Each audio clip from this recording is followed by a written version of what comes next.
A couple of months ago, Izzy Swan and I decided to make a jig or system of jigs for the quick production of wooden rings. And I don't know what he built. He doesn't know what I'm building until these videos are released. So I've been really excited about this. It was a lot of fun. I can't wait to see what Izzy built. But in this video, I'm going to show you what I came up with and make a few rings to show you how it works. So the starting point is just a square piece of wood with a hole drilled into it. And I thought this was a pretty good place for the jig to take over because that would be a pretty easy thing to batch out. I could envision someone making lots of these and just pulling one out and making a ring of a specific size. So to start, I load the blank in the jig. Now it doesn't matter if it's not perfectly centered as long as it's fairly close. And the blank just gets sandwiched between a rotating piece and this top cover. And squished together with these bolts that I'm tightening down. And then I swing the router into place and use this guide to set the size of ring that I want to make. Now I'm making a size 13 ring.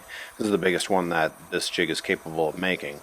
And I'm just cutting all the way around, and this is cutting the inside of the ring to the exact size of a size 13 ring. Now I have the inside dimensioned. I can use my size 13 washer that's perfectly 3D printed to fit into the inside of a size 13 ring. Now I know that this blank is going to be centered around the hole I just cut. I load it back up in there and tighten it down with a center nut, and I'm going to make another cut for the outside. I can make the thickness of the ring anything I want by spacing added on to whatever mark that I use to cut the inside. So in this case, I do 1 inch and 1/16 more than that 13 mark, and I know I'll have about 1/8 of an inch thickness ring. And the cut just works the same. I plunge down and spin that circle all the way around, and I cut around the outside of the ring.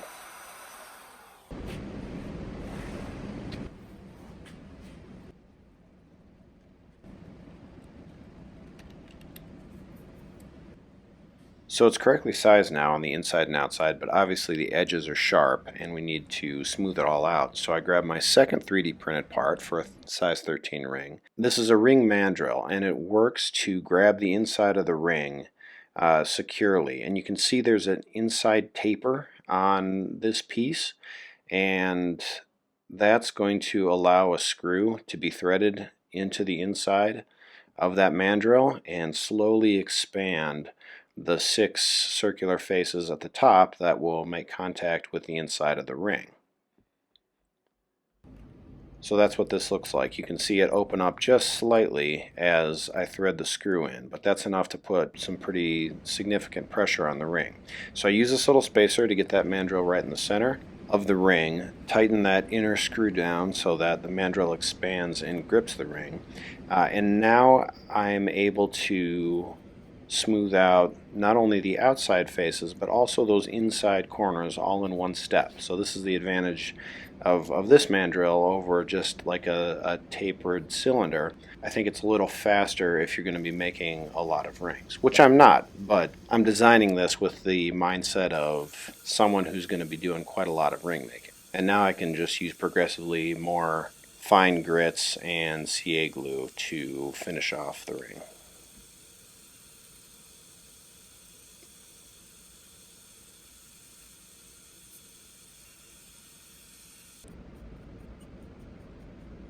Alright, so I can take it off and just a little bit of fine tuning with it out of the mandrel, and I've got myself a very boring looking plywood ring. And I could make this in lots of different sizes with the different sized washers and mandrels that you saw in my system. But this is kind of a boring video if all I do is make plywood rings. And I have one more jig to show you, so I'm going to try something a little bit more ambitious. So I'm going to start with 2 pieces of walnut and just crisscross the grain to make it a little bit stronger so that I don't have any kind of grain lines that could blow out. And the process for this one is a little different. I'm going to start with just a 1/4 inch hole and put that on the jig and first cut the outside of the ring. So that's what I have right here. And now I'm going to use this jig. So what this is going to do is allow me to drill some holes all the way around the outside of the ring in equal spacing. So all those marks on the disc just let you move in increments, different increments depending on how many holes you want. So this is going to be 12, and I'm just going to drill 12 holes equally spaced all the way around one side of the ring.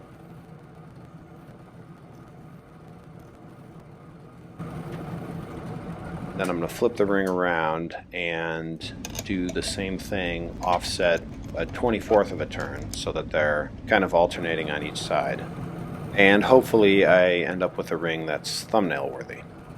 But if you clicked on this video, you already know I used it for the thumbnail, so I guess it was good enough. So next I'm going to glue in aluminum nails into each one of those holes.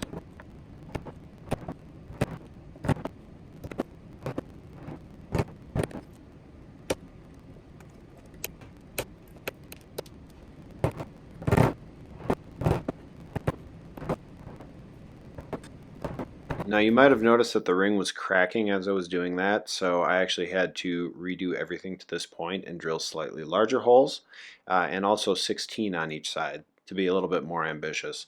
So, back to it. After cutting off the excess, I just clean it up on the disc sander a little bit.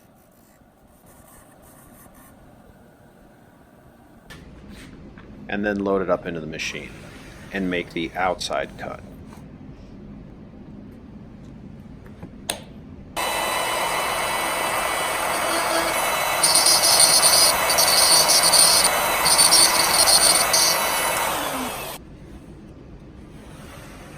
Now with that done, I'm going to change how the ring is mounted and make the inside cut.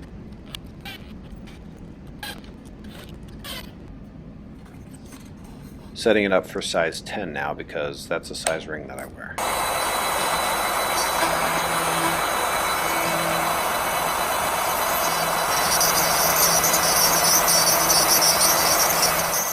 And unfortunately I have a fail to show you because the direction that I was rotating the jig caused the force from the bit to be pushing all those nails out. So they did that.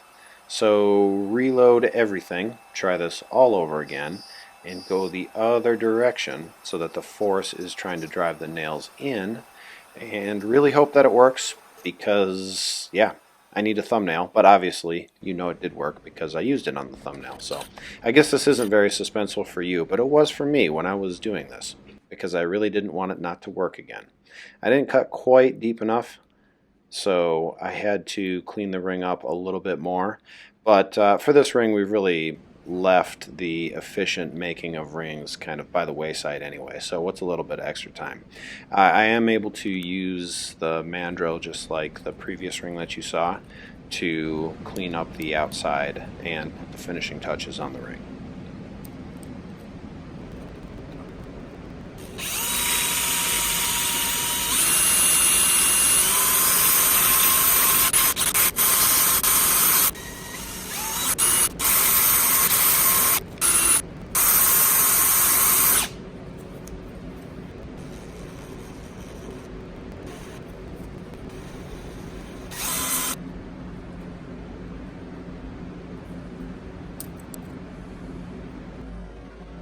So that's my video, my ring making system. I hope you enjoyed it. Now you should definitely go check out whatever it is that Izzy came up with to make wooden rings.